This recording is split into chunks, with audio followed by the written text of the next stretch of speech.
Hello everyone, welcome back to my channel. दोस्तों, अगर आप एक फ्रेशर हैं यानी आपने जस्ट कॉलेज से पास आउट हुआ है या पास आउट होने के बाद आपने अभी तक जॉब नहीं किया है, तो ये वीडियो आपके लिए बहुत ही इंपॉर्टेंट होने वाला है, क्योंकि इस वीडियो में बताऊंगा आप एज ए फ्रेशर आपको क्या करना चाहिए। मेरे से जितना अच्छा आपको गाइड देना चाहिए मैं आपको गाइड देने की कोशिश करूंगा, लेकिन ट्राई तो आपको करना है, मेहनत आपको करना है। तो ये वीडियो अच्छी लगे तो आप वीडियो को लाइक कीजिएगा और चैनल को सब्सक्राइब कीजिए। चलिए वीडियो को शुरू करते हैं।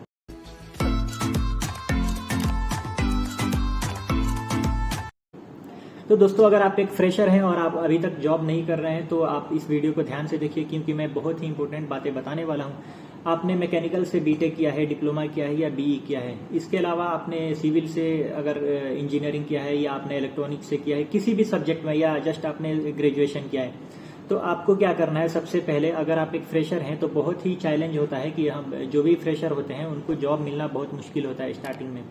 जो स्ट्रगल का टाइम होता है वो आप एज ए फ्रेशर आप जब फ्रेशर हैं तो आपके ऊपर बहुत प्रेशर होता है जॉब का, यानी आपको जॉब तो मिलता ही नहीं है। ज्यादातर जो कंसल्टेंसी फ्रॉड वाले हैं वो आपका, अगर आप कहीं पे अप्लाई भी करते हैं या ऑनलाइन किसी प्लेटफॉर्म पे आपने अपना सीवी डाला है, तो वो लोग फ्रेशर देख करके ही आपको कॉल करके, क्योंकि उन्हें मालूम होता है फ्रेशर है तो इसको कुछ मालूम होगा नहीं, और ये लोग मतलब जो फ्रेशर होते हैं जा करके पैसे दे आते हैं, और उसके बाद से जब पैसे दे देंगे फिर वो लोग घुमाते रहते हैं कि आपका ऑफर लेटर इतना दिन में आ जाएगा, फिर आपका जॉब लग जाएगा। तो ये सब बहुत ज्यादा मुश्किल होता है एक फ्रेशर के लिए। तो इसीलिए अगर आप चाहते हैं कि आप किसी कोई आपके साथ फ्रॉड ना करे, तो उसके लिए जाकर वीडियो देख लीजिएगा। आपको करना क्या है, अगर आप एक फ्रेशर हैं तो आपको सबसे पहले ये करना है कि आपका कोई फ्रेंड रहता होगा, आपके सीनियर कोई ना कोई आपके कॉलेज में होगा, उसके टच में आपको रहना चाहिए।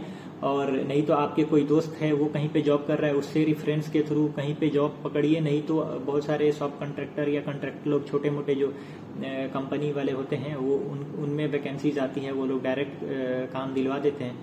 तो पता करके और कहीं पे जॉब पकड़िए। सबसे आपका जो पहला फोकस होना चाहिए वो आपको जॉब पकड़ना चाहिए। अब रहा आपका कि आपका इंटरेस्ट किस में है, आपको ये पता करना पड़ेगा, क्योंकि आप अगर फ्रेशर हैं तो आपको नहीं मालूम है कि आपको आगे और भी अलग अलग डिपार्टमेंट में, कौन सा डिपार्टमेंट में आपको जाना है। चाहे आप एक मैकेनिकल इंजीनियर हैं, चाहे आप एक सिविल हैं, तो सिविल में भी अलग अलग कैटेगरी के जॉब होते हैं। ये नहीं कि आप सिर्फ एक सिविल इंजीनियर है, सिविल इंजीनियर से आपने जस्ट एक डिग्री किया हुआ है। अब इसके अलावा आपको अलग अलग जो डिपार्टमेंट हो गया, जैसे डिजाइन का डिपार्टमेंट हो गया, इंजीनियरिंग डिपार्टमेंट हो गया और क्यूसी का डिपार्टमेंट हो गया, ऐसे ही ये सारे डिपार्टमेंट्स आपको पता करके आपका इंटरेस्ट किस में बन रहा है, कौन सा कैटेगरी में काम आप करना चाहते हैं, तो उसमें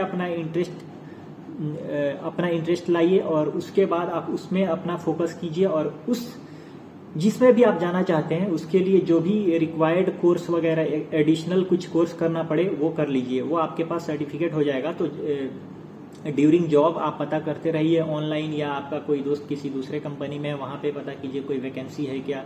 नहीं तो ऑनलाइन लिंक्डइन पे आप लोग डाउनलोड करके लिंक्डइन को, उस पे पेज को फॉलो कीजिए, अच्छे अच्छे कंसल्टेंसीज को, उस पे देखिए कि कोई अच्छा वाला वैकेंसी आ रहा है तो वहां पे आप ट्राई कीजिए इंटरव्यू जा करके देने के लिए, और फिर स्टेप बाय स्टेप आप आगे बढ़ते रहिए। सबसे इंपॉर्टेंट बात यह है कि आपको घर पे बैठना नहीं है, यानी आपका एजुकेशन कंप्लीट होने के बाद आप कभी भी घर पे नहीं बैठिए। घर पे बैठने के बाद आपको क्या लगता है कि घर पे 2-4 महीने आराम करूंगा, उसके बाद जाके फिर कहीं पे जॉब करूंगा, फिर आपको जॉब ही नहीं मिलेगा।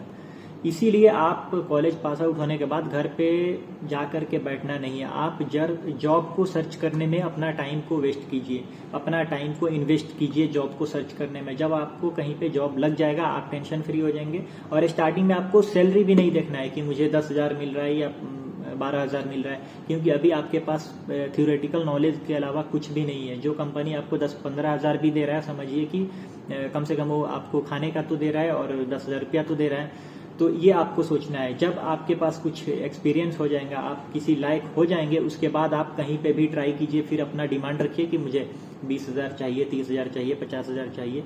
लेकिन स्टार्टिंग में आपको घर पे बैठना नहीं है, ये बात आप बिल्कुल ध्यान में रखिए।